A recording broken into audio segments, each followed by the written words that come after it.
Good morning students, आप सभी का वेलकम है यूट्यूब ऑनलाइन क्लासेस पर। प्रीवियस लेक्चर में हम लोग डिस्कस कर रहे थे breaking trends of IP in periods, और आज के लेक्चर में हम लोग डिस्कस करने वाले हैं breaking of regular trend of IP in groups. ठीक है, जो पीरियड्स के अंदर जितने भी एक्सेप्शनल केसेस थे हमने डिस्कस कर लिए थे आईपी के, और अभी हम आईपी के ग्रुप में होने वाले जितने भी एक्सेप्शनल केसेस हैं उनको हम डिस्कस करने वाले हैं। ठीक है, तो सबसे पहला हम जो एक्सेप्शनल केस डिस्कस करेंगे वो करेंगे इन ग्रुप नंबर 13 एलिमेंट्स। इन ग्रुप 13 एलिमेंट्स बात करें अगर ग्रुप नंबर 13 एलिमेंट्स की, तो हमारे पास कौन कौन से होते हैं?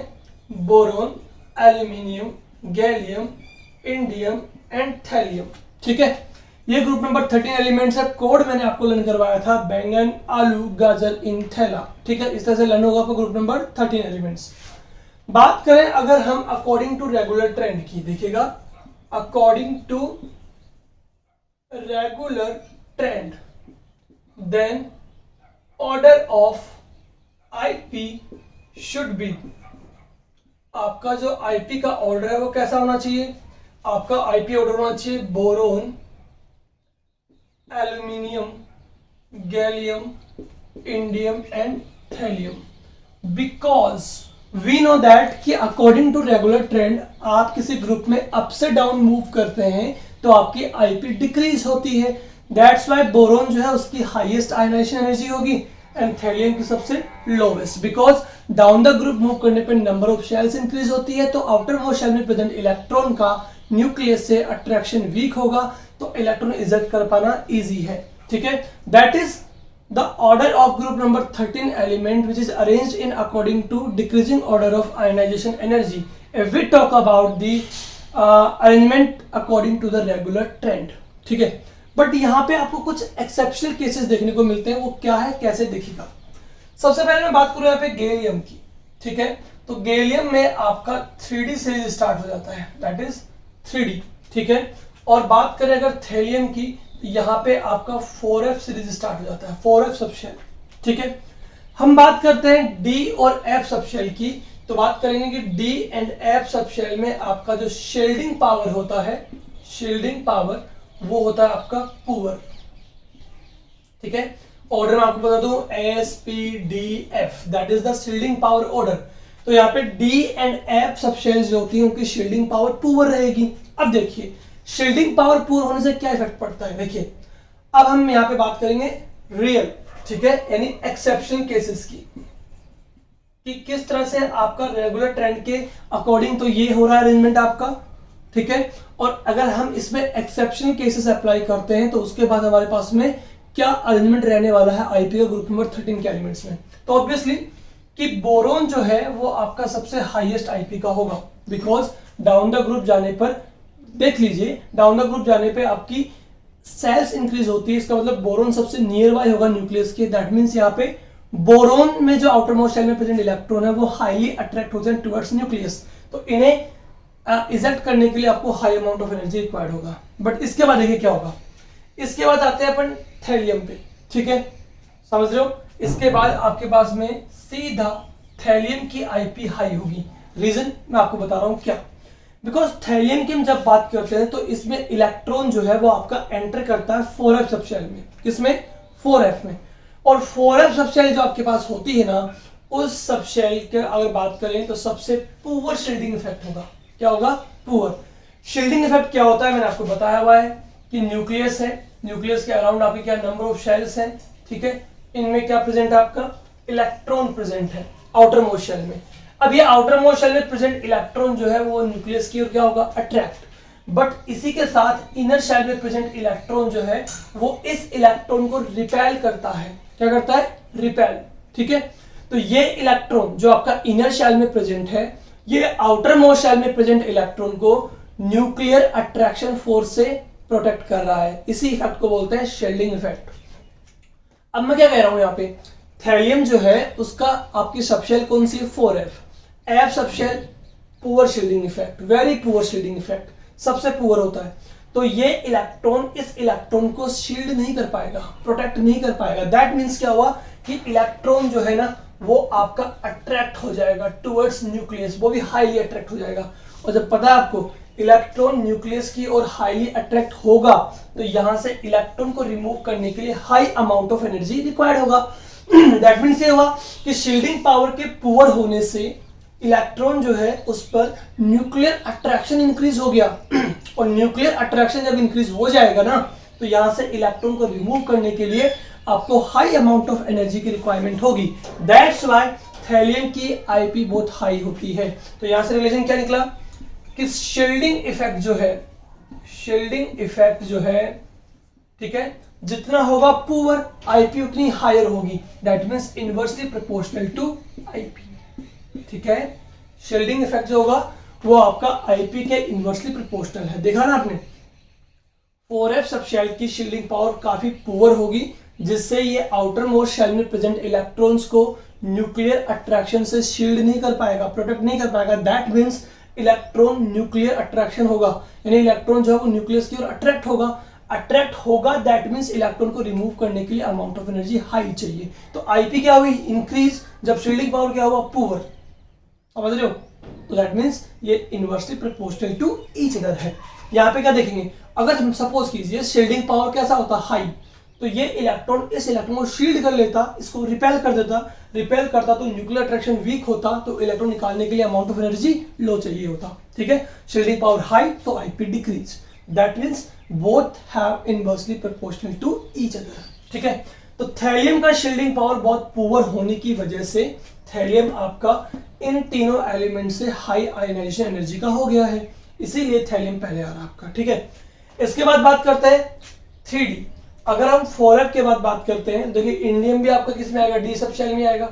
इसके बाद बात करते हैं तो आपके पास में सबसे पहले गैलियम ऐसा एलिमेंट आ रहा है जिसमें हमने 3D सिर्फ देखा है। ठीक है, अब एल्यूमिनियम और गैलियम में कंपेयर करेंगे तो डी सब शेल की शील्डिंग पावर पुअर होगी।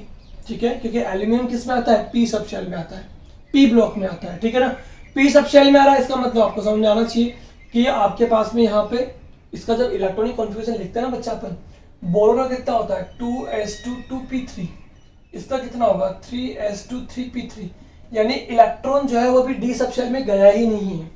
बट जब अपन गैलियम पे आते हैं तो इलेक्ट्रॉन आपका डी सब शेल में आ जाता है। दैट मीन्स यहाँ पे शील्डिंग पावर कैसा होगा, पुअर, बट लेस पुअर होता है 4f से। ठीक है, सबसे पुअर किसका हुआ 4f का, इसलिए यहाँ पर आ रहा है आपका थैलियम। ठीक है, बट इसके बाद अगर किसी का शील्डिंग पावर पुअर है तो वो कौन है, गैलियम है। ठीक है, इट मींस गैलियम का शील्डिंग पावर भी पुअर होगा, इसीलिए ये भी आउटर मोस्ट शेल में प्रेजेंट इलेक्ट्रॉन को प्रोटेक्ट नहीं कर पाएगा, ये भी अंदर की तरफ क्या होगा, न्यूक्लियस से अट्रैक्ट होगा। दैट मीन्स यहाँ भी अमाउंट ऑफ एनर्जी हाई चाहिए इलेक्ट्रॉन को रिमूव करने के लिए। तो इसके बाद हम बात करें अगर एल्यूमिनियम और गैलियम में, तो आपका गैलियम पहले आ जाता है। ठीक है, ठीक है, बट हमें ये भी पता है कि डाउन द ग्रुप जाने पे आपकी आईपी डिक्रीज होती है। तो गैलियम और यहाँ पे देखेंगे एल्यूमिनियम, तो यहाँ पे आईपी में इतना खास डिफरेंस होता नहीं है। ठीक है, इसके बाद बात करेंगे तो आपका जो ऑर्डर है वैसा ही आ जाएगा, एल्यूमिनियम एंड देन इंडियम। ये ऑलमोस्ट सिमिलर कभी कभी दिखा देता है आपको। ठीक है, क्यों, क्योंकि एल्यूमिनियम की आईपी भी बहुत हाई होगी, क्योंकि यहाँ पे नंबर ऑफ सेल कौन सा, 3rd ही है। ठीक है, और डाउन द ग्रुप जाने पे आईपी क्या होती है, डिक्रीज भी तो होती है, एक फैक्टर ये भी तो लगता है आपका। ठीक है, इसलिए इतना ज्यादा डिफरेंस नहीं होगा आईपी का गैलियम और एल्यूमिनियम में, बट स्लाइटली थोड़ा सा ज्यादा कौन होता है आपका, gallium, due to poor shielding effect of 3D सब शेल। ठीक है, इस वजह से। तो यहाँ पे आपने एक्सेप्शन केस देखा कि आपका पूरे ग्रुप में थैलियम जो है वो बोरोन के बाद आ रहा है और गैलियम इसके बाद। रीजन आपको पता लग गया, इसमें 4f सब शेल का रीजन रहेगा आपका, जिसकी शील्डिंग पावर पुअर होगी, और इसमें 3D सब शेल का रीजन आपके पास रहने वाला है। ठीक है, इस वजह से ये आपके आगे आ जाते हैं, फॉरवर्ड आ जाते हैं as compared to the aluminium और इंडियम के। बाकी बोरोन टू एल्यूमिनियम इंडियम आपका बिल्कुल प्रॉपर है, कोई दिक्कत उसमें है नहीं। ठीक है, that is the exceptional case in group number 13 elements. ठीक है, इस वजह से यहाँ पे ऐसा हो रहा है। ठीक है, चलिए फटाफट से लीजिए इसका स्क्रीनशॉट। इसके बाद हम नेक्स्ट देखते हैं ग्रुप नंबर यानी डी ब्लॉक एलिमेंट्स में किस तरह से आईपी आपकी इफेक्ट होती है जब हम मूव करते हैं अप टू डाउन। चलिए, हो गया,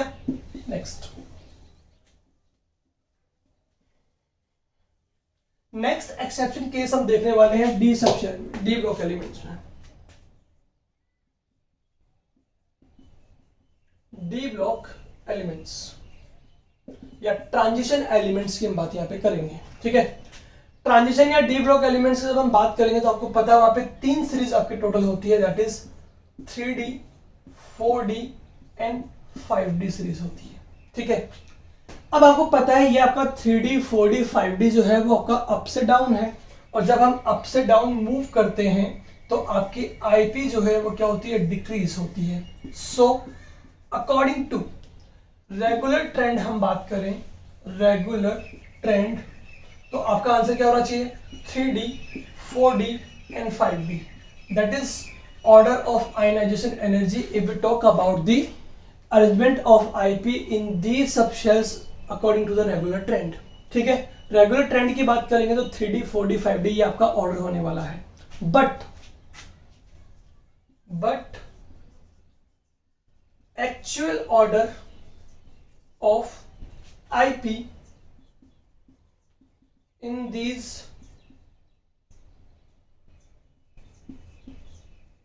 subshells or group क्या होगा आपका 3D, ठीक है, उसके बाद आपका होगा 5D almost similar to the 4D, ये आपका ऑर्डर होने वाला है। ठीक है, कैसे होगा देख लेते हैं। हम बात कर रहे हैं तो डी सबशेल तो तीनों में ही प्रेजेंट है आपकी, 3D, 4D, 5D। ठीक है, तो डी सबशेल का तो जो फैक्टर है यहाँ पे वो आपका तीनों में कॉमन है। बट जब हम मूव करते हैं 4D से 5D की तरह तो उससे पहले आपकी 4F सबशेल आ जाती है। कौन सी, 4F, और वी नो दैट कि 4F सबशेल जो होगी उसका आपका शील्डिंग पावर जो है वो कैसा होगा, पुअर होगा। ठीक है, मान लीजिए आपका एटम है, इसमें न्यूक्लियस है, ये आपकी 4F सबशेल है। ठीक है, और आउटर मोस्ट आपकी मान लीजिए कोई भी सेल आपकी 6S मान लीजिए, तो इसमें प्रेजेंट इलेक्ट्रॉन जो है उसको 4F में प्रेजेंट इलेक्ट्रॉन जो है वो शील्ड नहीं कर पाएगा। शील्ड नहीं कर रहा, ये मान लीजिए कौन सी आपकी 5D है, शील्ड नहीं कर रहा, इट मींस इलेक्ट्रॉन जो है वो अंदर की ओर क्या होगा, न्यूक्लियस से अट्रैक्ट होगा। अट्रैक्ट होगा तो इसको रिमूव करने के लिए अमाउंट ऑफ एनर्जी हाई चाहिए।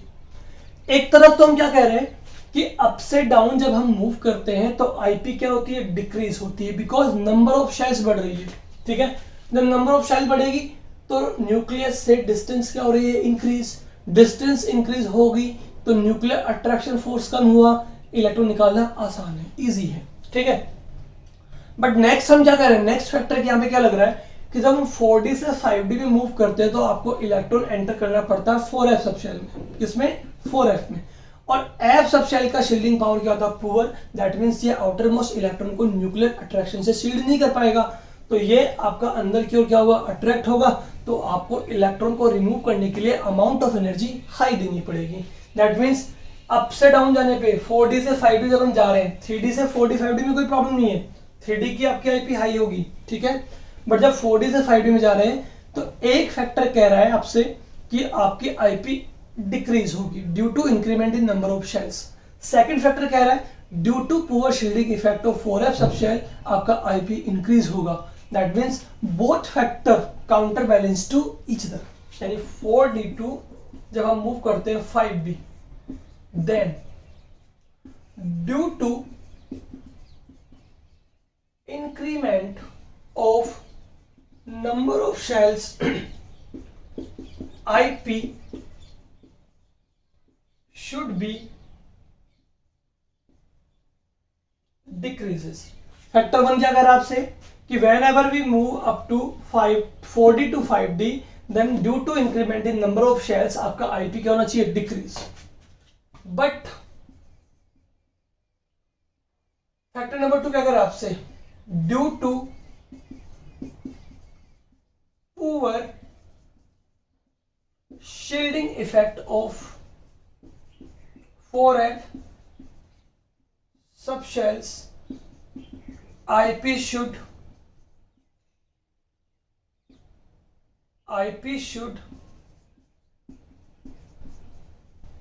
increases। क्या होनी चाहिए, इंक्रीज होनी चाहिए।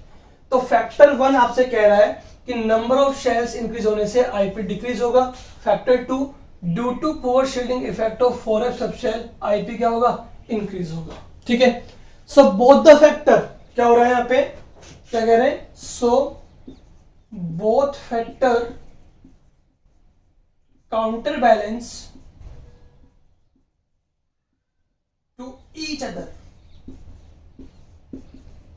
ठीक है, दोनों फैक्टर एक दूसरे काउंटर बैलेंस कर देंगे, दैट्स वाई आपका 5D 4D क्या हो जाएगा, ऑलमोस्ट सिमिलर हो जाता है। ठीक है ना, दोनों की आईपी ऑलमोस्ट सिमिलर आ जाती है अपने पास में।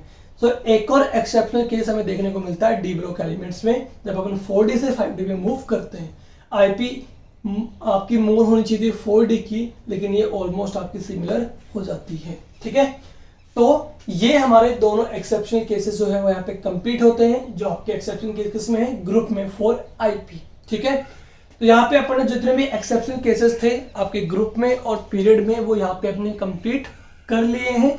अब हम स्टार्ट करते हैं application of IP.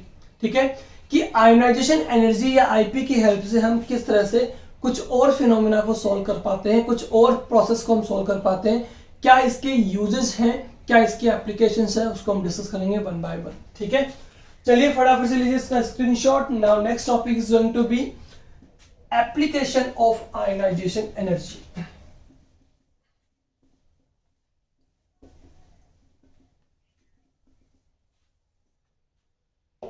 Next topic जो हमारा है वो क्या है आपका, एप्लीकेशन ऑफ आयोनाइजेशन एनर्जी।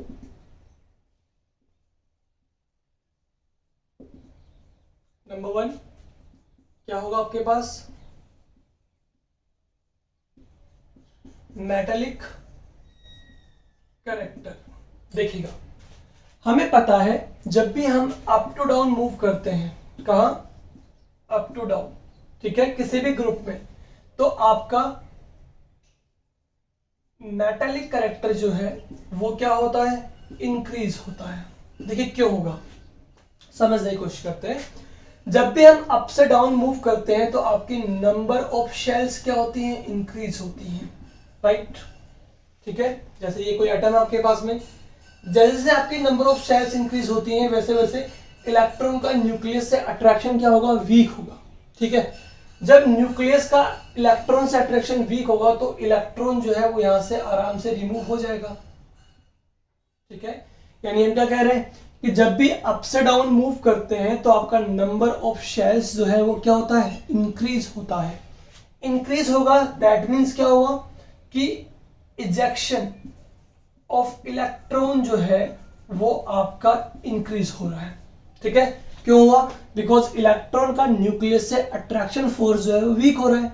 जैसे जैसे अपन अप से डाउन मूव कर रहे हैं, साइज इंक्रीज हो रही है, नंबर ऑफ सेल्स इंक्रीज हो रही है, तो इलेक्ट्रॉन का रिमूवल क्या हो रहा है, इंक्रीज हो रहा है due to low inter nuclear attraction force. ठीक है, ये हुआ यहां पर। अब हमें पता होना चाहिए कि मेटल की प्रॉपर्टी क्या होती है। मैंने आपको पढ़ाया था मेटल की प्रॉपर्टी के बारे में। ठीक है, किसमें, चैप्टर नंबर 1। ठीक है, that is basic concepts of chemistry. वहां आपको बताया था कि मेटल्स होते हैं वो आपके इलेक्ट्रोपॉजिटिव होते हैं, यानी metals always have tendency to donate electron and carry positive charge। तो अच्छे मेटल क्या होंगे, those substance या those elements are good metal which are easily donate electron and carry positive charge।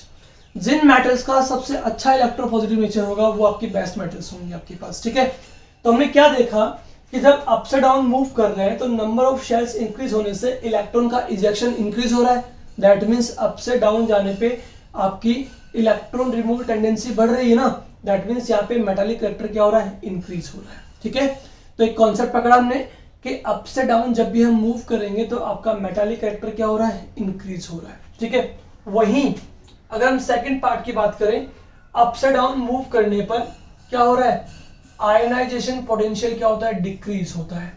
क्यों, बिकॉज हमें पता है डाउन द ग्रुप जाने पे आपके नंबर ऑफ शेल्स क्या हो रही हैं, इंक्रीज हो रही हैं। ठीक है, तो इलेक्ट्रॉन इजेक्शन क्या है, इजी है। ठीक है, तो जितना लो अमाउंट ऑफ एनर्जी से हम इलेक्ट्रॉन को रिमूव कर पाएंगे, आईपी उतनी ही क्या होगी, कम होगी। तो देखिएगा ध्यान से, अप से डाउन मूव करने पे मेटालिक कैरेक्टर तो क्या हो रहा है, इंक्रीज, और वही आयनाइजेशन एनर्जी क्या हो रही है, डिक्रीज। दैट मीन्स दोनों का आपस में रिलेशन क्या हुआ, रिलेशन ये हुआ कि मेटालिक कैरेक्टर जो होगा आपका, मेटालिक कैरेक्टर जो होगा वो क्या होगा आपका inversely proportional to the ionization energy. ठीक है, वही अगर मैं दूसरी बात करूं कि नॉन मेटालिक करेक्टर क्या होगा, तो नॉन मेटालिक करेक्टर जो है आपका वो डायरेक्टली प्रोपोर्शनल होगा आईपी के, बिकॉज मेटालिक कैसा है इनवर्सली, जितना आईपी इंक्रीज होगा उतना मेटालिक करेक्टर डिक्रीज होगा, जितना आईपी डिक्रीज होगा मेटालिक करेक्टर इंक्रीज होगा। तो जब मेटालिक करेक्टर आईपी के इनवर्सली प्रोपोर्शनल है तो आपका नॉन मेटालिक करेक्टर क्या होगा, डायरेक्टली प्रोपोर्शनल होगा आयनाइजेशन एनर्जी के। ठीक है, चलिए इससे बेस्ड एक क्वेश्चन देख लेते हैं फटाफट से। यहाँ पे क्वेश्चन क्या हमारे पास में, which of the following has most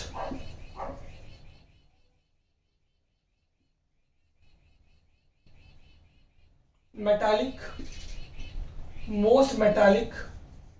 and non metallic character। ठीक है, ये क्वेश्चन है। फर्स्ट हमारे पास में है क्या, नाइट्रोजन, सेकंड क्या है फॉस्फोरस, थर्ड क्या है हमारे पास में ऑक्सीजन, और फोर्थ क्या है सल्फर। ठीक है, ये 4 एलिमेंट्स हमें यहाँ दिए हुए हैं। नंबर 2 भी आप कर सकते हैं इसमें सॉल्व। नंबर 2 क्वेश्चन हमारे पास क्या है, boron, carbon, nitrogen and oxygen, ये 4 एलिमेंट्स हैं। ठीक है, nitrogen, phosphorus, oxygen and sulphur, इन 4 में से कौन सा एलिमेंट आपका सबसे हाईएस्ट मेटालिक कैरेक्टर का है और कौन सा सबसे लोवेस्ट। यहाँ पूछा आपसे कि कौन सा सबसे हाईएस्ट मेटालिक है, कौन सा सबसे लोवेस्ट मेटालिक है, नॉन मेटालिक है। ठीक है, कौन सा हाईएस्ट मेटालिक, कौन सा हाईएस्ट नॉन मेटालिक है, आपसे ये पूछा गया है। तो सिंपल सी ट्रिक है, आपको पता है मेटालिक कैरेक्टर जो है वो आईपी के इनवर्सली प्रोपोर्शनल है, तो आप मेटालिक कैरेक्टर सॉल्व मत कीजिए, आप सीधे आईपी सॉल्व कीजिए। ठीक है, इन चारों एलिमेंट्स को और इन 4 एलिमेंट्स को आप अरेंज कीजिए in increasing order of IP, because आपने अभी आईपी सीखा है कि किस तरह से हम एलिमेंट्स को अरेंज कर सकते हैं in increasing order of their IP. तो स्टार्ट करते हैं पहले वाले क्वेश्चन से। क्या है हमारे पास में, नाइट्रोजन यहां पर होगा, नाइट्रोजन के बाद कौन होगा आपका ऑक्सीजन होगा, फास्फोरस नाइट्रोजन के नीचे होगा और सल्फर ऑक्सीजन के नीचे होगा। ठीक है, अब बताइए नाइट्रोजन और ऑक्सीजन में से किसकी आईपी हाई होती है, ऑब्वियसली नाइट्रोजन की। एक्सेप्शनल केस है पीरियड का, बताया था मैंने आपको, जब भी क्वेश्चन सॉल्व करें माइंड में ये रखें कि हमें करना क्या है। ठीक है, तो देखिए नाइट्रोजन और ऑक्सीजन में से आईपी किसकी हाई होगी, नाइट्रोजन की, बिकॉज ये एक्सेप्शनल केस है, इसका स्टेबल इलेक्ट्रॉनिक कॉन्फिगरेशन होता है हाफ फील्ड। फॉस्फोरस और सल्फर में से ज्यादा किसकी होगी, फॉस्फोरस की मैंने बताया था आपको कि ग्रुप नंबर 15 के एलिमेंट्स की आईपी ग्रुप नंबर 16 के एलिमेंट से हाई होती है। ठीक है, और जब हम अप से डाउन मूव करते हैं तो आपकी आईपी डिक्रीज होती है, तो ऑक्सीजन की ज्यादा होगी। तो ऑर्डर क्या रहा, ऑर्डर ये रहा, सबसे हाई किसकी होगी, नाइट्रोजन की, देन किसकी होगी, नाइट्रोजन के बाद होगा ऑक्सीजन, फिर कौन होगा फॉस्फोरस, फिर कौन होगा sulphur. That is the order of ionization energy. अब आराम से क्वेश्चन सॉल्व हो जाएगा आपका। पूछा क्या है, मोस्ट मेटालिक, सबसे मोस्ट मेटालिक कौन होगा। देखिएगा मेटालिक कैरेक्टर आईपी के इनवर्सली प्रोपोर्शनल है, यानी जिसकी आईपी सबसे लो होगी उसका मेटालिक कैरेक्टर सबसे हाई होगा। बताइए किसका है, सल्फर का, यानी कि सल्फर तो क्या आपका सबसे मोस्ट मेटालिक है। ठीक है, नेक्स्ट क्या है आपके पास, सबसे मोस्ट नॉन मेटालिक कौन सा है, तो देखिए नॉन मेटालिक का रिलेशनशिप क्या है आईपी के साथ, डायरेक्टली प्रोपोर्शनल, जिसकी आईपी सबसे ज्यादा है उसका नॉन मेटालिक कैरेक्टर सबसे हाई होगा। किसकी है, नाइट्रोजन की। तो ये सबसे ज्यादा आपका ये है नॉन मेटालिक।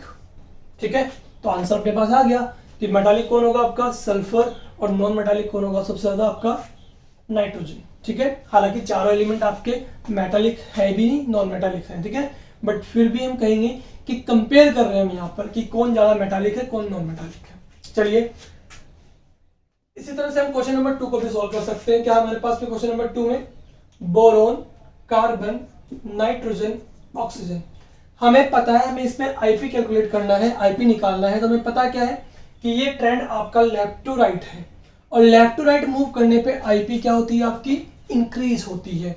तो यहां से यहाँ आपकी आईपी इंक्रीज होगी। देखते हैं सबसे ज्यादा oxygen, nitrogen, carbon and boron, but यहाँ पे क्या लग रहा है आपका एक्सेप्शनल केस लग रहा है। एक्सेप्शनल केस में यानी कि नाइट्रोजन की आईपी सबसे हाई होगी यहाँ पे, फिर कौन होगा, फिर आपका ऑक्सीजन होगा, फिर कौन होगा कार्बन होगा, फिर कौन होगा बोरोन होगा। तो ये आपके पास ऑर्डर आ गया है। ठीक है, सबसे हाईएस्ट आईपी किसकी है? नाइट्रोजन की। दैट मीन्स जितनी होगी आईपी हाई वो उतना नॉन मेटालिक होगा। तो नाइट्रोजन सबसे ज्यादा नॉन मेटालिक आपके पास हो गया। फिर से नॉन मेटालिक कौन? नाइट्रोजन। सबसे मोस्ट मेटालिक जिसकी आईपी सबसे लीस्ट होगी कौन है? बोरोन। तो बोरोन आपका हो गया सबसे ज्यादा मेटालिक कैरेक्टर का। ठीक है, तो इस तरह से हमने यहाँ क्वेश्चन सॉल्व करेंगे। तो क्वेश्चन सॉल्व करने के लिए आपको ध्यान में ये रखना होगा यहाँ पर। ठीक है, कौन होगा आपका? मैं यहाँ पे आपको दिखाई नहीं दे रहा होगा, क्वेश्चन को लिख देता हूं। इनमें से सबसे ज्यादा मेटालिक कौन होगा आपका? बोरोन। ठीक है, मेटालिक। और नाइट्रोजन सबसे ज्यादा कौन होगा आपका? Non metallic. ठीक है, ये आपके पास में हो गया आपका आंसर। चलिए, अब यहां पर हमने फर्स्ट एप्लीकेशन जो है वहां पे सॉल्व कर ली, कंप्लीट कर ली, दैट इज मेटालिक कैरेक्टर। ठीक है, क्या देखा हमने?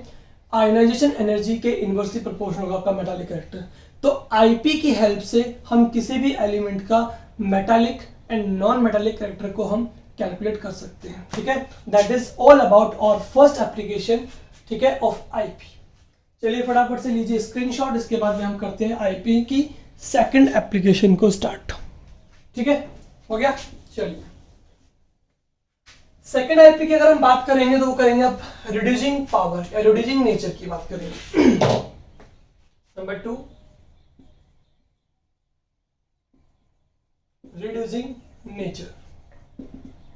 देखिएगा, रिड्यूसिंग नेचर की हम बात करेंगे यहाँ पे कि तो रिड्यूसिंग नेचर का पहले आपको मीनिंग समझ में आना चाहिए कि रिड्यूसिंग नेचर का मीनिंग क्या होता है। देखिए, रिड्यूसिंग एजेंट की हम बात करते हैं। ठीक है, तो रिड्यूसिंग एजेंट्स वो होते हैं जो सेल्फ क्या होते हैं? ऑक्सीडाइज। सेल्फ क्या होंगे? ऑक्सीडाइज, और रिड्यूस करते हैं अदर्स को। Reduce others. ठीक है, ये प्रॉपर्टी होती है किसी भी रिड्यूसिंग एजेंट में। क्या करेंगे? जितने भी रिड्यूसिंग एजेंट्स होते हैं वो सेल्फ क्या होते हैं? ऑक्सीडाइज होते हैं, और अदर्स को करते हैं रिड्यूस। वही ऑक्सीडाइजिंग एजेंट का क्या होता है फंक्शन? ऑक्सीडाइजिंग एजेंट होता है सेल्फ रिड्यूस एंड अदर को करते हैं ऑक्सीडाइज। ठीक है, तो यहां हम क्या देखना चाहते हैं? Reducing nature. अब रिड्यूसिंग इसका मतलब ये हुआ कि सेल्फ तो होंगे ऑक्सीडाइज और अदर्स को रिड्यूस करेंगे। रिड्यूस करने का मतलब क्या हुआ? रिड्यूस करने का मतलब हुआ कि अदर्स पे या तो इलेक्ट्रॉन ऐड करेंगे, या अदर पे हाइड्रोजन ऐड करेंगे, या अदर से ऑक्सीजन रिमूव किया जाएगा। ठीक है ना, ये तीन प्रॉपर्टी दिखाते हैं आपके। ठीक है, जो भी आपके सब्सटेंस या जो भी स्पीसीज आपकी रिड्यूसिंग एजेंट होती है वो सेल्फ क्या होती है? ऑक्सीडाइज, और अदर जो एलिमेंट्स या अदर स्पीसीज इससे अटैच्ड है उसको करती है रिड्यूस। अब जब सामने वाली स्पीसीज या अदर स्पीसीज को रिड्यूस करेगी तो उस पर या तो इलेक्ट्रॉन ऐड करेगा, या उस पर हाइड्रोजन ऐड होगा, या ऑक्सीजन रिमूव होगा। और सेल्फ पे क्या होगा? सेल्फ पे ऑक्सीडेशन हो रहा है, दैट मीन्स सेल्फ पे क्या होगा? इलेक्ट्रॉन रिमूव होगा सेल्फ से, या सेल्फ पे आपका ऑक्सीजन ऐड होगा या हाइड्रोजन रिमूव होगा, इस तरह से। ठीक है, अब चलिए बात करते हैं। हमें पता है कि जब भी हम मूव करते हैं अप टू डाउन, क्या मूव करते हैं? अप टू डाउन ग्रुप में, तो आपको पता है आपकी आईपी क्या होती है? डिक्रीज होती है। मैं बार बार नहीं एक्सप्लेन कर रहा, क्या होती है? आईपी डिक्रीज होती है, वी नो दैट। ठीक है, वही क्यों? नंबर ऑफ सेल्स क्या होंगी? इंक्रीज। ठीक है, तो न्यूक्लियर अट्रैक्शन क्या हो जाएगा? वीक। न्यूक्लियर अट्रैक्शन जो है ना वो अगर आपका वीक होता है तो इलेक्ट्रॉन जो है उसका इजेक्शन जो है वो क्या हो जाएगा? ईजी। ठीक है, अब समझने की कोशिश करते हैं। नंबर ऑफ सेल्स इंक्रीज होने से न्यूक्लियर अट्रैक्शन वीक हुआ। न्यूक्लियर अट्रैक्शन वीक हुआ तो इलेक्ट्रॉन इजेक्शन क्या हुआ? इजी हुआ। इसका मतलब ये हुआ कि कोई भी स्पीसीज जब अपन ऊपर से नीचे की तरफ मूव कर रहे हैं तो वो स्पीसीज इलेक्ट्रॉन इजीली रिमूव कर देता है। करेगा कि नहीं करेगा? करेगा ना, क्योंकि सबसे नीचे की ओर जो स्पीसीज या एलिमेंट होगा आपका वो एलिमेंट न्यूक्लियस से काफी दूर होगा। ठीक है, न्यूक्लियस से डिस्टेंस होने की वजह से बिल्कुल बॉटम में जो आपका एलिमेंट है वो आराम से इलेक्ट्रॉन निकालेगा। इलेक्ट्रॉन रिलीज कर रहा है तो मतलब सेल्फ क्या हो रहा है? ऑक्सीडाइज। समझे? जो भी इलेक्ट्रॉन रिमूव करते हैं इसका मतलब उस पर कौन सा प्रोसेस हो रहा है? ऑक्सीडेशन। और जो सेल्फ होते हैं ऑक्सीडाइज वो सामने वाले को करते हैं रिड्यूस। इसका मतलब अप से डाउन जाने पे आपका रिड्यूसिंग पावर इंक्रीज हो रहा है। क्या हो रहा है? इंक्रीज। यानी रिड्यूसिंग नेचर जो है वो क्या हो रहा है? इंक्रीज हो रहा है। अब देखिए अप से डाउन मूव करने पे एलिमेंट्स का रिड्यूसिंग नेचर हो रहा है इंक्रीज, और अप से डाउन मूव करने पे आईपी क्या हो रहा है? Decrease. That means again reducing nature का आईपी के साथ रिलेशनशिप कैसा है? Inversely proportional. क्या कहेंगे? Ionization energy, ionization potential is inversely proportional to reducing power. Clearly समझ में आई आपको ये बात? ठीक है, क्वेश्चन देख लीजिए फटाफट से एक। ठीक है, which is most reducing element. ठीक है, इनमें से कौन सा सबसे मोस्ट रिड्यूसिंग एलिमेंट आपका है? ठीक है, आपके पास क्वेश्चन क्या है? क्वेश्चन सिंपल सा है आपके पास, beryllium, boron, aluminium and magnesium. ठीक है, कौन सबसे मोस्ट रिड्यूसिंग एलिमेंट यहां पर है आपका? ठीक है, तो हमें रिड्यूसिंग सॉल्व नहीं करना है, हमें आईपी सॉल्व करनी है। बिकॉज हमें आईपी का आइडिया लग जाएगा तो पता है आईपी रिड्यूसिंग पावर के इनवर्सली प्रोपोर्शनल होता है। तो आईपी सॉल्व करेंगे। बेरिलियम, नीचे कौन होगा? मैग्नीशियम, बेरिलियम के बाद कौन होगा? बोरोन, और बोरोन के नीचे कौन होगा? एल्यूमिनियम। पता है एक्सेप्शन केस है, बेरिलियम आपका मोर आईपी का होगा due to fulfilled electronic configuration. Magnesium more IP, down the group जाने पे डिक्रीज होती है तो बोरोन की ज्यादा हो जाएगी। तो देखिए आपसे पूछा है मोस्ट रिड्यूसिंग एलिमेंट, मोस्ट जिसका रिड्यूसिंग एजेंट सबसे हाई होगा उसकी आईपी सबसे लो होगी। ठीक है, अब सबसे लो आईपी किसकी है? एल्यूमिनियम की। किसकी है? एल्यूमिनियम की। ठीक है, इसलिए आपका यहाँ पे आंसर क्या हो जाएगा? एल्यूमिनियम। ठीक है, बिकॉज ये सबसे मोस्ट रिड्यूसिंग है। हमें पता भी है एल्यूमिनियम 3 इलेक्ट्रॉन्स लॉस करता है बिकॉज उसके आउटर मोस्ट शेल में 3 इलेक्ट्रॉन्स होते हैं। तो वो इलेक्ट्रॉन निकलेंगे और सामने वाली स्पीसीज को ऐड होंगे। तो सामने वाली स्पीसीज जब इलेक्ट्रॉन ऐड होगा तो क्या बोलेंगे? उसे रिडक्शन कहेंगे। ठीक है ना, तो एल्यूमिनियम मोस्ट रिड्यूसिंग एलिमेंट यहां से हमने पता किया बिकॉज एल्यूमिनियम की इन अमंग 4 एलिमेंट्स सबसे लो आईपी है। जिसकी आईपी सबसे लो होगी उसकी रिड्यूसिंग पावर सबसे हाई होगी। ठीक है, that is all about the application number 2, that is reducing nature. Now we are going to be discuss application number 3। फटाफट से लीजिए इसका स्क्रीनशॉट। हो गया? थर्ड एप्लीकेशन जो हमारे पास है वो आपकी रिएक्टिविटी। रिएक्टिविटी, ठीक है, थर्ड एप्लीकेशन कौन सी है? रिएक्टिविटी।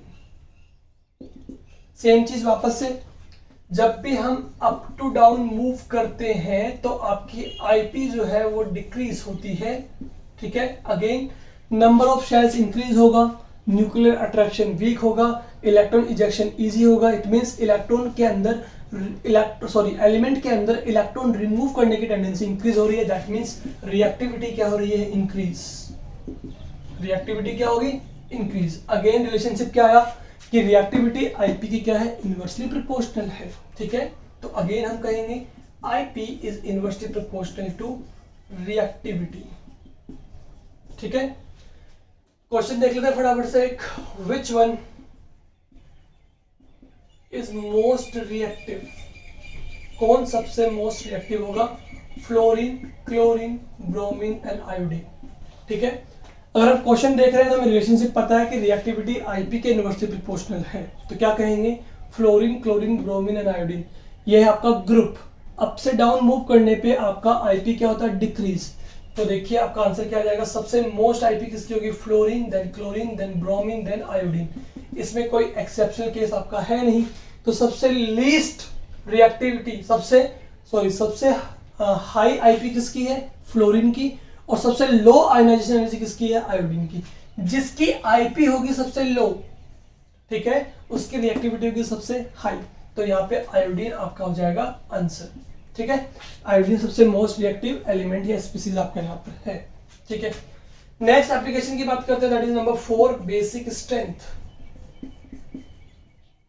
ठीक है, तो इसकी भी वही कंडीशन है कि अप से डाउन जब अपन मूव करेंगे,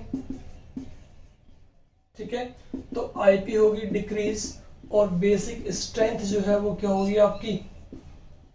वो होगी आपकी आईपी क्या हो गई, डिक्रीज, एंड बेसिक स्ट्रेंथ क्या होगी आपकी, इंक्रीज होगी। ठीक है, सेम। तो यहाँ पे भी क्या करेंगे कि बेसिक स्ट्रेंथ जो है आपकी वो आपकी इनवर्सली प्रोपोर्शनल होती है आईपी की। ठीक है, तो हमने जितने भी 4 एप्लीकेशंस यहाँ पे डिस्कस किए आपसे, वो सब के सब आपके आईपी के इनवर्सली प्रोपोर्शनल है। ठीक है, आप इसे उल्टा कर सकते हैं। अभी हमने पढ़ा था थोड़ी देर पहले कि आईपी जो है वो रिड्यूसिंग पावर के क्या है, इनवर्सली, तो ऑक्सीडाइजिंग पावर के क्या होगा, डायरेक्टली प्रोपोर्शनल होगा। ठीक है, बेसिक स्ट्रेंथ आईपी के inversely proportional, it means acidic strength क्या होगी, आईपी के डायरेक्टली प्रोपोर्शनल हो जाएगी। ठीक है, तो ये हमारे पास कुछ एप्लीकेशंस है जो आप आईपी की हेल्प से देख सकते हैं इसे। ठीक है ना, तो आईपी की हेल्प से हम बहुत सारे फिनोमिना है उनको सॉल्व कर पाते हैं, बहुत सारे प्रोसेस को, बहुत सारे क्वेश्चंस को सॉल्व कर पाते हैं कि कौन ज्यादा रिएक्टिव है, किसका बेसिक स्ट्रेंथ हाई है।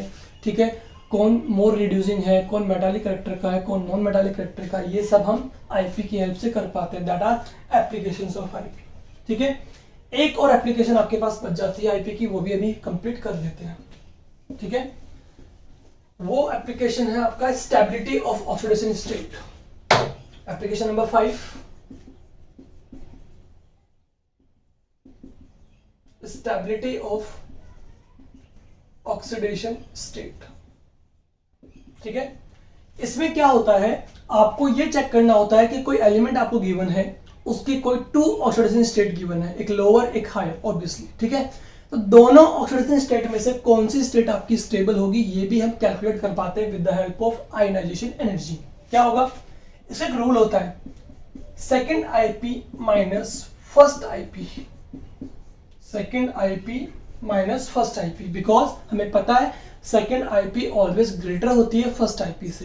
तो second IP minus first IP अगर आपकी क्या है, ग्रेटर है और इक्वल है 16 इलेक्ट्रॉन वोल्ट से। ठीक है, क्या है, ग्रेटर है किससे, 16 इलेक्ट्रॉन वोल्ट से, देन हायर ऑक्सीडेशन स्टेट जो होगा वो होगा विल स्टेबल। ठीक है, रूल नंबर 2 हमारे पास ये बनता है इसी में कि अगर आपका सेकेंड आईपी जो वैल्यू गिवन है उसमें से फर्स्ट आईपी को हम करते हैं सब्सट्रैक्ट, तो हमारे पास में अगर आंसर आता है लेस देन और equal to 11 electron volt, then आपकी लोअर ऑक्सीडेशन स्टेट क्या होगी, स्टेबल होगी। कुछ बच्चों के मन में क्वेश्चन आ रहा होगा कि 16 से 11 के बीच में अगर आंसर आ जाए तो बेटा ऐसा कोई आंसर आपके पास नहीं आता है। जहां तक मैंने अभी देखा है कुछ क्वेश्चन या जितने भी देखे हैं आईपी के, ऐसा कुछ नहीं होगा। या तो आपके पास में दोनों आईपी का डिफरेंस निकालने पे 16 इलेक्ट्रॉन वोल्ट के इक्वल या इससे ग्रेटर आएगा, या 16 इलेक्ट्रॉन वोल्ट से नीचे या इससे लोअर आएगा। ठीक है, चलिए मैं इस पे बेस्ड आपको फटाफट से क्वेश्चन करवा देता हूँ किस तरह से क्वेश्चन आपके पास होगा। ठीक है, आपसे क्वेश्चन दिया गया है, the first IP of sodium is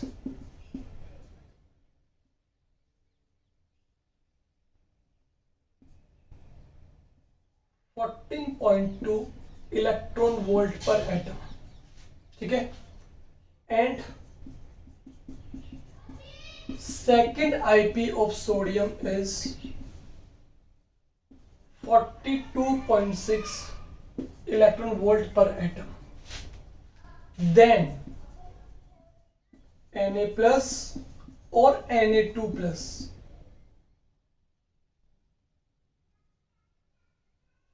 Na+ और Na2+। देखो तो थोड़ा सा यहाँ पे मिस्टेक हुआ अपने से, यहाँ पे आप इसको चेंज कीजिएगा।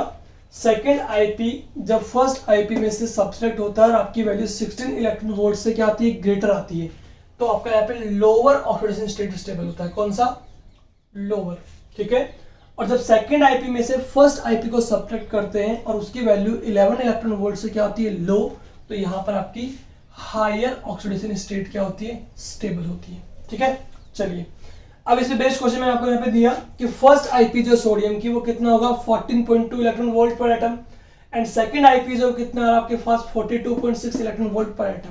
ठीक है, देन सोडियम प्लस और sodium 2+, which one is stable, ये अपने पास क्वेश्चन रहेगा। ठीक है, तो आपको देखना है कि आपके पास Na+ है और Na2+ है, ये आपकी लोअर ऑक्सीडेशन स्टेट है, ये आपके पास हायर ऑक्सीडेशन स्टेट है, कौन सा स्टेबल होगा। तो उसका सिंपल तरीका है, सेकेंड आईपी जो हमें गिवन है यहाँ पे और फर्स्ट आईपी जो हमें यहाँ पे गिवन है, दोनों आईपी को आपस में क्या कर देंगे, सब्ट्रैक्ट। देखिए आंसर क्या होगा हमारे पास, सेकेंड आईपी कितनी गिवन है अपन को 42.6 माइनस फर्स्ट आईपी कितनी गिवन है 14.2 गिवन है। ठीक है, तो बताइए दोनों को जब सब्ट्रैक्ट कर देंगे यहाँ पे तो हमारे पास आंसर कितना आ जाएगा 0.4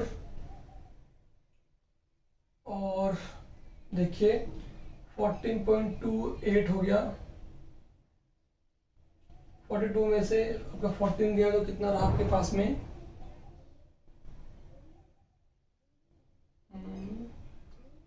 38 एंड 10 28.4। ठीक है, 28.4 प्लस 14.262। ठीक है, कितना आ गया आपके पास में 28.4। अब देखिए सेकेंड आईपी में से जब फर्स्ट आईपी को हमने सब्ट्रैक्ट किया तो हमारे पास आंसर कितना है 28.4। तो ये हमारा फर्स्ट लॉ को फॉलो कर रहा है कि सेकेंड आईपी में से फर्स्ट आईपी को सब्ट्रैक्ट करने पे आंसर जो आ रहा है वो कितना आ रहा है 16 इलेक्ट्रॉन वोल्ट पर एटम से मोर आ रहा है। और जब ऐसा होगा तो आपकी लोअर ऑक्सीडेशन स्टेट जो होगी वो स्टेबल होगी। ठीक है, तो इस रूल के अकॉर्डिंग हमारे पास में Na+ जो है वो मोर स्टेबल होगा। तो क्या कहेंगे Na+ विल मोर स्टेबल। ठीक है, तो आईपी की हेल्प से ये रूल जब हम अप्लाई करते हैं दोनों, तो आईपी की हेल्प से हम किसी भी एलिमेंट की ऑक्सीडेशन स्टेट कौन सी स्टेबल होगी ये भी कैलकुलेट कर सकते हैं। ठीक है, तो that is all about the applications of ionization energy. यहाँ पर हमारा फर्स्ट टॉपिक जो है पेरियोडिक प्रॉपर्टीज ऑफ एलिमेंट में फर्स्ट टॉपिक आयनाइजेशन एनर्जी वो कंप्लीट हो जाता है। ठीक है, जिसमें हमने इसकी डेफिनेशन, फॉर्मूला, इसके रूल्स, इसके factors affecting, regular trend, exception cases in period and group also as well applications को कंप्लीटली डिस्कस हमने एक्सप्लेन किया है। जितना हमने पढ़ा है उसके अकॉर्डिंग आप नीट, IIT कोई भी एग्जाम में आप इजिली इसको क्रैक कर सकते हैं, इजिली उसके सारे क्वेश्चन सॉल्व कर सकते हैं। ठीक है बच्चों, इसके बाद अब हम न्यू लेक्चर में हमारा सेकंड पेरियोडिक प्रॉपर्टी स्टार्ट करेंगे जो कि आपका है इलेक्ट्रॉन गेन एंथैल्पी या इलेक्ट्रॉन एफिनिटी। ओके बच्चों, तो आज के लेक्चर में इतना ही, मिलते हैं नेक्स्ट लेक्चर में new topic that is electron gain enthalpy के साथ। Thank you so much.